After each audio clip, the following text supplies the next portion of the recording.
I'm waving to my team in the back. The hardworking consumer protection team and Lisa from P&G, we're kicking butt. Okay, hold on, I'm just gonna, I don't know whose mic this is, WBZ.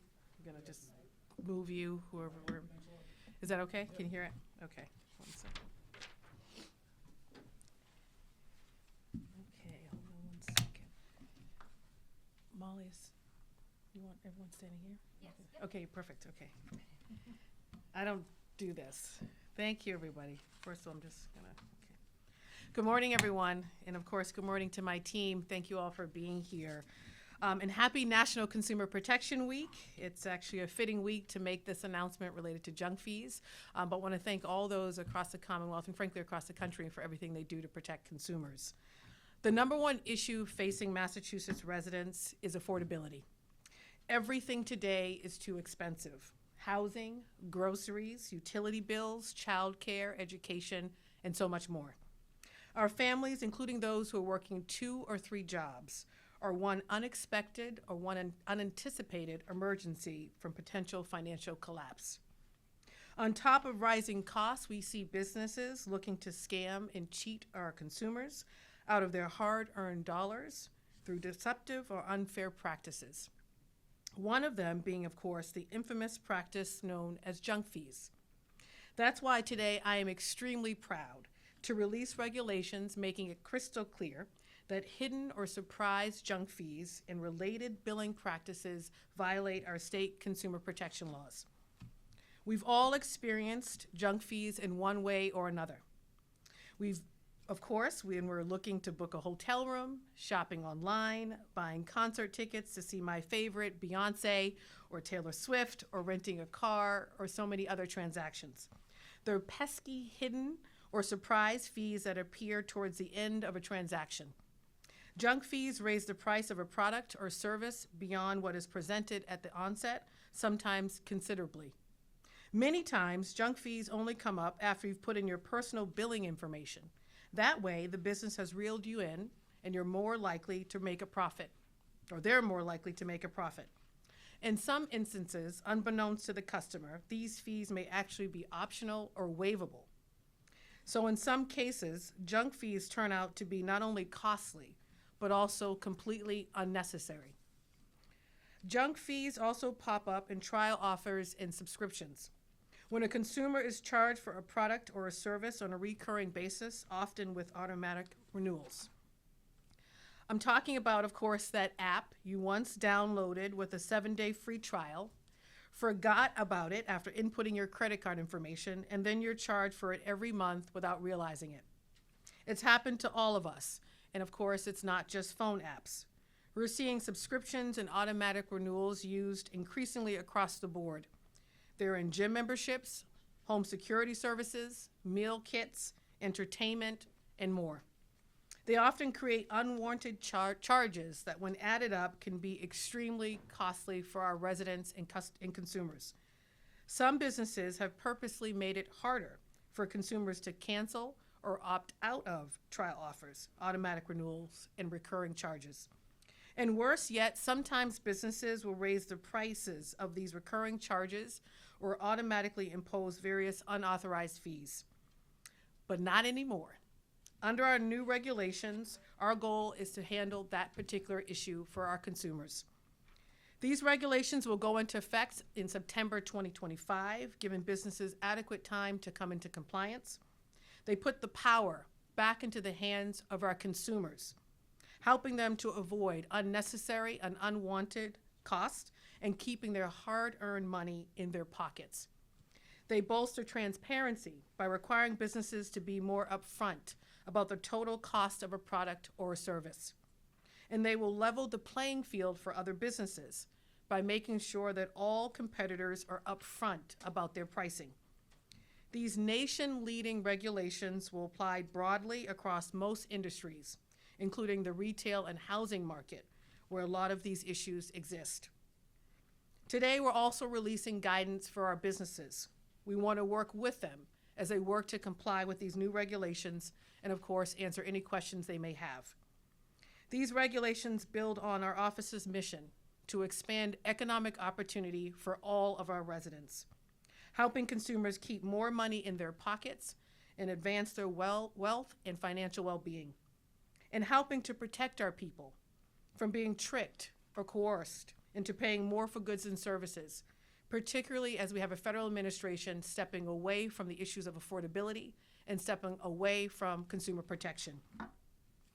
Later this week, in recognition of National Consumer Protection Week, which of course we will absolutely celebrate, my office will also release our annual Consumer Advocacy Report. This report highlights our various enforcement, advocacy, and outreach efforts to protect consumers over the past year. Last year, we recovered over $10 million for consumers impacted by various unlawful business practices and provided assistance to over 24,000 consumers on issues related to healthcare, auto sales, scams, landlord-tenant issues, and so much more. I want to thank my entire Consumer Protection Division. I'm not going to name each one because they're all right back there and some cannot be, but you know who you are. I am grateful to each and every one of you for working so hard on these issues. I'm grateful also to my Grants Division, P&G, Lisa, there's only one, so I'm naming Lisa. But thank you all for the hard work that you continue to do on these issues and so much more. My team cares deeply about consumer protection, but most importantly, serving the constituents in the Commonwealth. They work hard, they work overtime, and often on weekends to get the job done, and I'm extremely grateful to them. I also, of course, want to thank Ariel Nelson, the senior attorney at the National Consumer Law Center, who offer up a few remarks. Thank you for being here.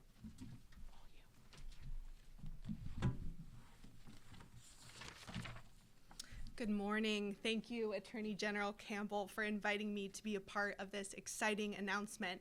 Like Attorney General Campbell said, my name is Ariel Nelson. I'm a senior attorney at the National Consumer Law Center, headquartered here in Boston. Unexpected and confusing junk fees have proliferated across the economy, costing families at least tens of billions of dollars each year.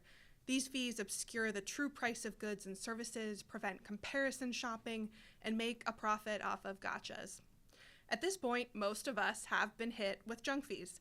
Sometimes we just resign ourselves to paying the shocking fees that don't show up until the very end of a purchase. You've clicked through so many screens that by the time you get to the end, you've invested so much time that you just throw up your hands and complete the transaction, even though you have to pay more than you expected.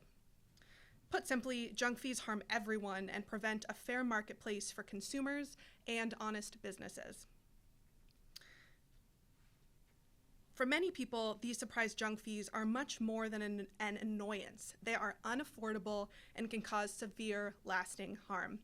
This morning, I want to highlight that renters struggling to find safe and decent housing within their budget are some of the hardest hit by junk fees. A dizzying array of unavoidable fees to secure and maintain rental housing contributes to sky-high rent prices and housing instability. These fees, like mysterious administrative fees and valet trash fees, can add hundreds of dollars per month to the rent. They compound the burden already placed on rental households, which make up about 38% of Massachusetts residents, and 51% of Massachusetts residents spent more than 30% of their income on rent in 2024. Housing providers frequently fail to disclose the many fees renters must pay up front. That means renters may not know the actual amount they'll owe each month until they begin the lease signing process, at which point they've likely already invested a lot of time into their housing search and paid various fees. On top of that, landlords may fail to accurately and adequately explain the nature and purpose of certain fees. Instead, renters may see vague terms like convenience fee or insurance fee. Sometimes it's also apparent that the amount of the fee far exceeds the cost that the landlord incurs for providing the service. The failure to provide accurate and understandable pricing information threatens renters' ability to effectively budget and to keep a roof over their heads. Surprise junk fees that renters can't afford also jeopardize access to future housing and financial stability. Junk fees can become alleged rental debts that lead to dunning by debt collectors, and negative marks on credit reports that lead to automatic rejections by landlords down the road. As Attorney General Campbell explained, these regulations require upfront transparency in pricing and prohibit misrepresentation of the nature and purpose of fees. They also require disclosure that some fees are optional and how to actually avoid them. The guidance also suggests that disclosure of the nature or purpose of the fee needs to be reasonably reflective of the cost the seller incurs.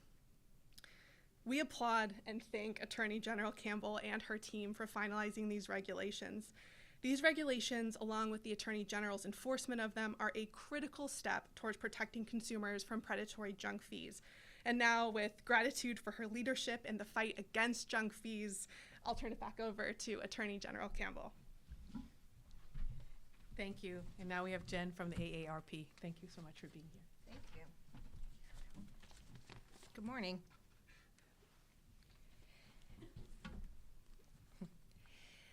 We applaud at AARP Massachusetts Attorney General Campbell and her team for bringing forth these regulations to protect consumers. We already have here in Massachusetts some of the toughest consumer protection laws in the country.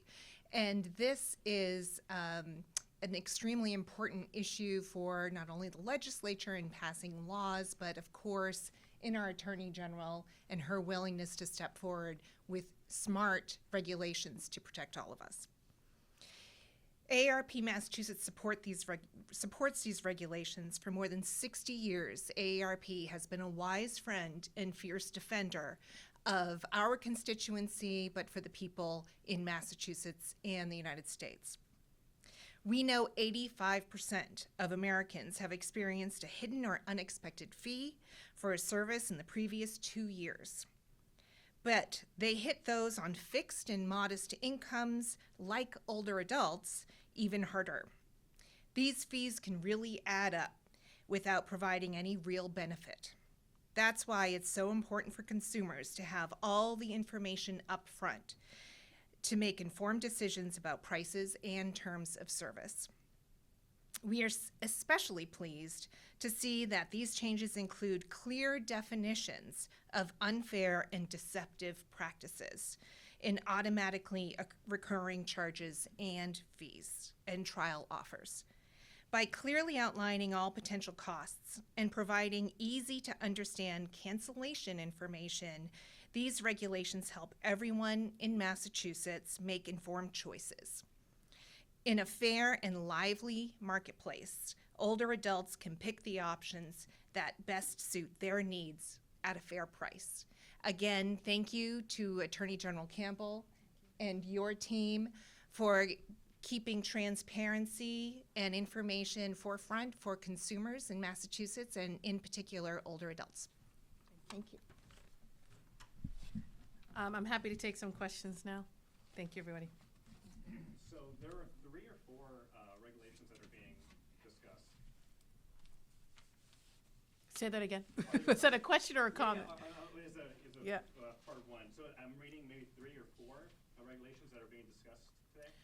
So we're only talking about one set of regulations having to do with these junk fees and hidden fees. And within it, we talk about where they show up, not only in the context of a transaction, say, when going to buy a concert ticket or in the housing industry, but also when it comes to subscriptions and automatic renewals, which is also a transaction that we see where they show up.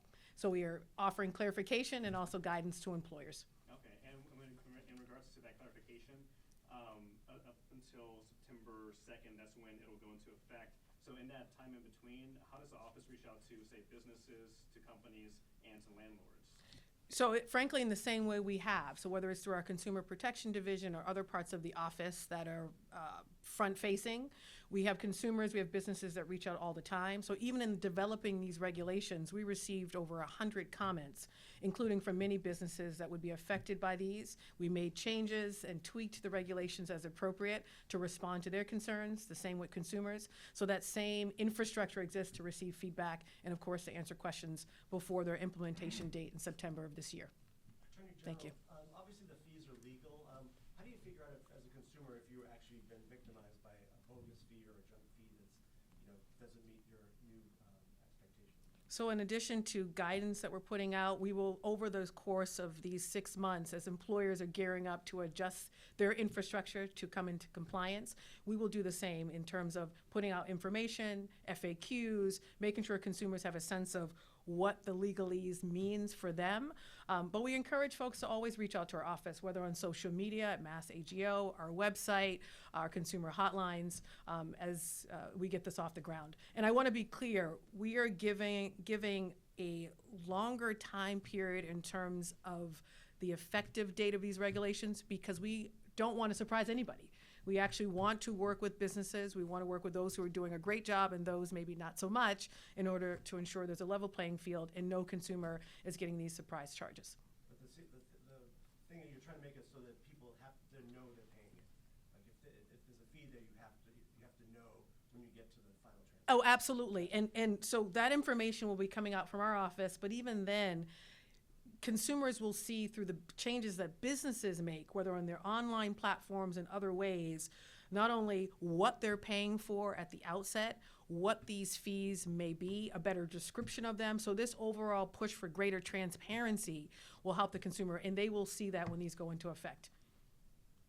So the point of it is to get businesses to change on their own rather than have consumers bring complaints to your office. That is well said and well described. So the goal is we see right now consumers having to not only navigate all types of transactions where, say, for example, you go to purchase a ticket and at the outset it says it's $100. At the end, you're paying maybe $200 for a ticket because of these hidden fees and these hidden junk fees. The goal is not to put the onerous, the burden on the consumer, but on the businesses that manage the systems themselves, that know what the fees are, have the descriptions. Sometimes those are available, sometimes they're not, in order for them to be more transparent, to make it clearer to our consumers what they are paying for, to give them the option to proceed with their transaction or to opt out of it, and also to describe whether the fees are waivable or not. So yes, it puts it rightfully on the businesses to do their part, not on the consumer. You're getting good cooperation from the business? I would say so far, even during the comment period, kudos to my team again that you see the beautiful people standing in the back that could be up here. This team not only reviewed the comments that came in, and over 100 comments came in writing. They also took meetings from anyone who asked to have a very thoughtful conversation on how these proposed regulations at the time would affect their business model, their service, their delivery of their services and their products. We took all of that into consideration when drafting these final regulations. When was the last time there was a change to Chapter 93A? This is adding regs to it, I believe. That's not commonly done? I don't know about a change. I don't know about a change to 93A because we already see that as one of the most progressive and robust consumer protection laws and the strongest in the country. Actually, other AG offices look to us for our consumer protection work and to model their work after us. If anything, we're looking at an existing law and statute and saying, how can we be creative in helping your consumer who is dealing with some type of issue, empower them and also make their lives easier. So in the context of affordability, which we know is the #1 issue right now in Massachusetts, this issue of junk fees and hidden fees, which we have all experienced, we said we want to do something about it. These regulations are a response to us doing something about it with the hopes that our consumers get greater transparency and also the money that they earn every day stays in their pockets as they buy services and products, especially our older adults and our elders in the community. Are there any fees that you've seen during this process that you look at it and can't believe it's ludicrous that this was added to? Absolutely. I mentioned my girl Beyonce, who I love, and I know there's a lot of Swifties in the office too. So obviously in the context of ticket sales, it comes up quite a bit. And anytime there's a major controversy even publicly on this issue, and the federal government at some point was looking at this, we were of course engaged in that as we do a lot of work collaboratively with the federal administration, or at least the previous one, on consumer protection issues. In the context of booking a hotel room, other examples come to our office where you start off with one price and by the end of the transaction, it's higher because of hidden fees or fees that were displayed to you, but you had no description of what they were for, and whether or not they were waivable, and you could opt out. We'll do last question to Sam right there. Hi, Sam. How did you decide what was a junk fee for renters, and can you talk about working with landlords a little bit? So we do a lot of work now, as you can imagine, with landlords in our recent card report that I just mentioned that will be released, some of the highest number of complaints that we get in terms of scams or folks feeling like they've been defrauded are in the housing landlord tenant context.